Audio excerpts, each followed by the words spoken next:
When the bell sounded at Ridgewood High School, it indicated that yet another routine day had come to an end.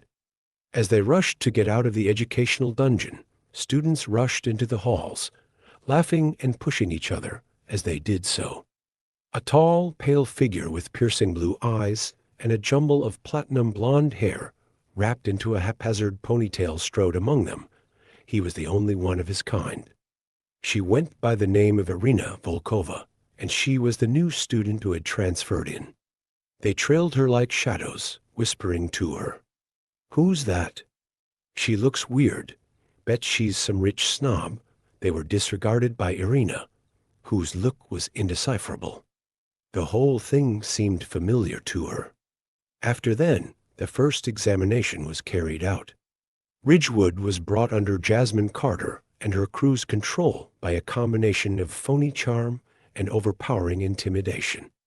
It wasn't until someone ventured to exist outside of their permission that they established themselves as the school's queens. Is that Irina? Outside of the realm she existed. "Hey, Snowflake," Jasmine snarled as she blocked Irina's route to the lockers since she was in the way. "You lost?" Irina did not show any signs of fear. No, the corridor quickly became quiet. There was no one who responded to Jasmine's words. Jasmine's lip curved upward. "You think you're tough, new girl?" She vigorously pushed Irina, or at least she made an effort to do so. Irina hardly gave a move. Irina then suddenly grabbed Jasmine's wrist, twisted it just enough to cause her to let out a gasp, and leaned in close to her. The quickness with which she did this was blurry. She hushed. "Try that again," Irina said with a cold tone in her voice, and I break it, there was more to Irina than simply a random female. She had been taught to survive since she was a youngster, having been born in Russia and having been nurtured in the vicious underground combat clubs of Moscow in Moscow. Disarming, disabling, and destroying were all skills that she learned from her father, who was a disgraced Spetsnaz agent. At 12, she was capable of breaking a man's arm. At the age of 15, she had engaged in cage bouts that were outside the law in order to put food on the table. United States of America was intended to be her new beginning. Certain aspects, however, remained the same. There was no way that Jasmine was going to allow a weak white girl to get the better of her. She gathered her team, which consisted of 5 girls, all of whom were larger and more enraged, and trapped Irina after school. It was a terrible error. It was not a battle that took place after that. A protest was being held. A raging storm was Irina's movement. As a result of a spin kick, one of the girls fell into the lockers. Someone else was knocked down by a crisp elbow blow. As the third blow landed, Irina grabbed her fist, twisted her body, and flung her into the ground with a resounding thud. The last person still standing, Jasmine, made an attempt to flee. Irina dragged her back by grabbing her by the sweatshirt and pulling her back. "Listen carefully," Irina screamed. "Listen carefully. You have no idea who I am. You have no interest in getting to know me. Stop what you're doing right now, or I won't stop at bruises the next time." There were murmurs going throughout the school. "Did you see what the new girl did? She took out all of them. Who the hell is she?"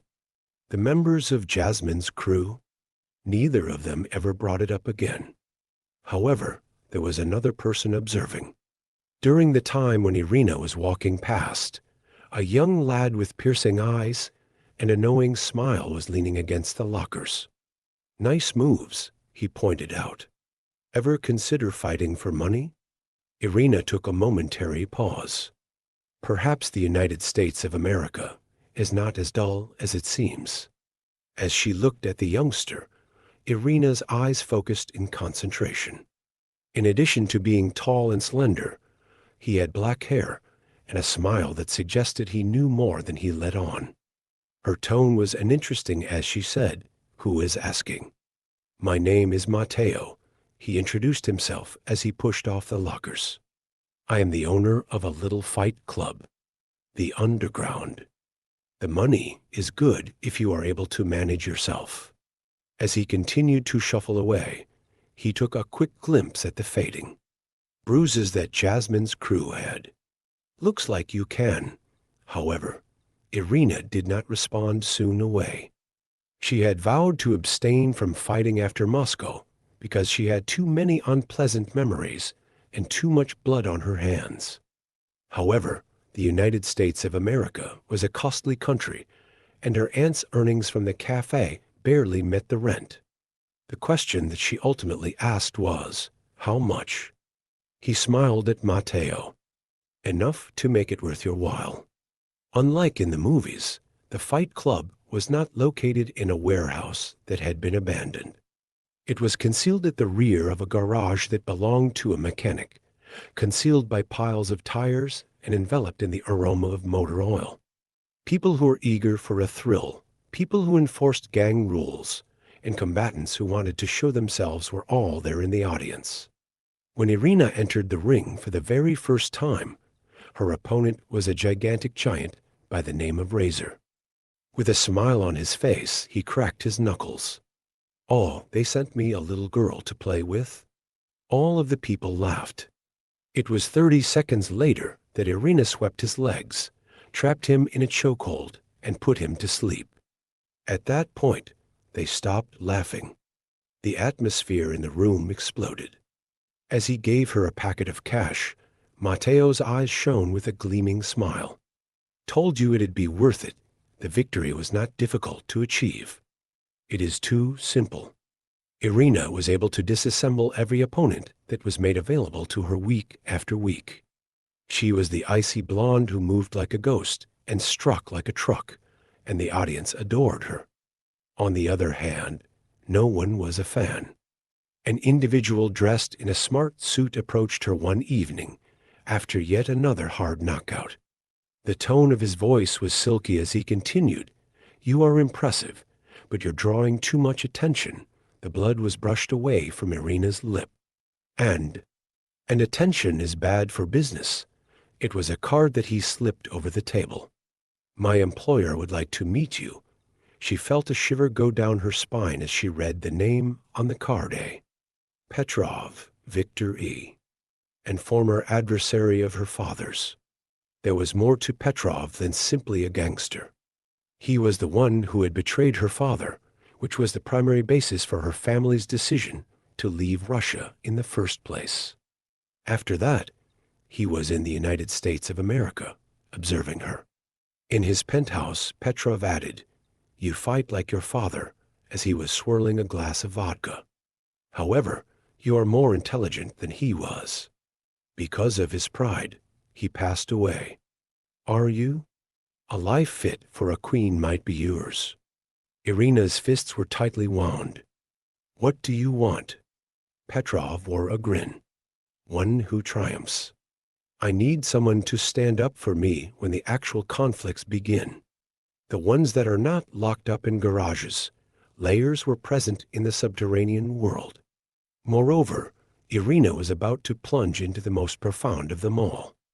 On her own, she could leave, revert to the status of a nobody, and continue to make ends meet at her aunt's restaurant. Or she may enter the ring for a last time, this time against competitors who did not adhere to the rules, who battled with the intention of maiming or killing. Her thoughts kept going back to Petrov's voice. "Would you want to get vengeance on your father?" "A victory. After that, we will have a conversation." Irina gazed at her own reflection appearing in the window of the penthouse. The young lady who had just a desire to vanish was no longer there. He had returned to the battle. Most of the fights that took place were not in garages. These events took place in locations that were not shown on maps, such as abandoned factories on the outskirts of the city, shipping containers close to the ports, and even private basements under high-end clubs. Higher stakes were at play here. What are the guidelines? It does not exist.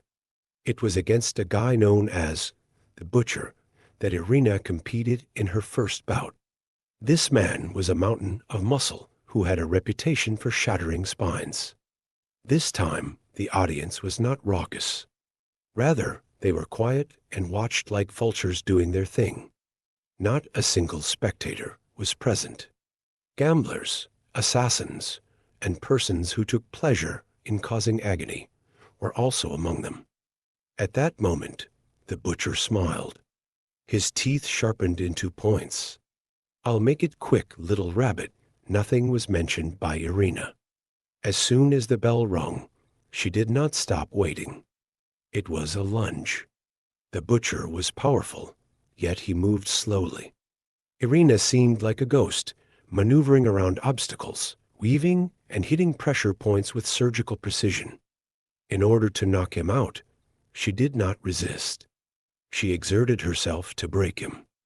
A lightning-fast kick to the knee, and really severe elbow to the throat. While he was swinging, she grabbed his arm and pulled till something burst out of her body.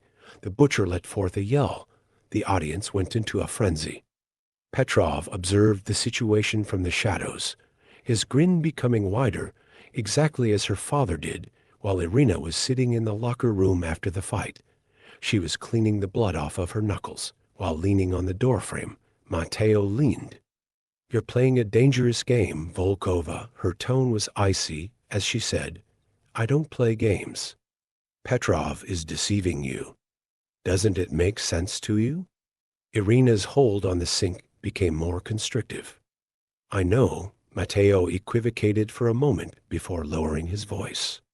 "The arrival of a fighter is imminent. Identifies himself as Koslov. Similar like you, Russian. There have been 7 people murdered by him in the ring." Irina raised her gaze. "He was your father's last opponent. It's not only that Koslov was a warrior. This man was a legend. An ex-Spetsnaz agent, much like her father, but unlike her father, Koslov was a butcher. Her father had been a respected member of the organization. He engaged in sleazy combat, cheated, and dug up dead corpses in his wake. However, he was now present. It was during the subsequent battle when Petrov's voice slithered into her ear. It was he who was responsible for burying your biological father. Do you seek retribution? Conquer him. When that happens, I will inform you where the body is located." It seemed as if Irina's blood had frozen. At this point, it was no longer simply a battle. This was called a hunt. As Koslov stepped into the ring, he was like a cyclone. He was taller than Irina, had a bigger face, and had scars that ran over his face. The moment his eyes met hers, he grinned and looked at her. "Mini Volkova," he sneered in Russian. "Little Volkova, your father was broken by me. At this moment, I will shatter you." The audience began to roar. It was the bell that rung. After then, there was complete silence. Simply because Irina did not move. All she did was look. On the other hand, Koslov exhibited a momentary reluctance. What prevented her from attacking? After that, she made her voice heard. She said, "You are absolutely correct. This isn't a fight." Her arms were brought down to her sides. She flicked her wrists around. Her hands were punctured by a pair of knives. The audience let out a gasp. He sprung to his feet with a jolt. "This is an execution.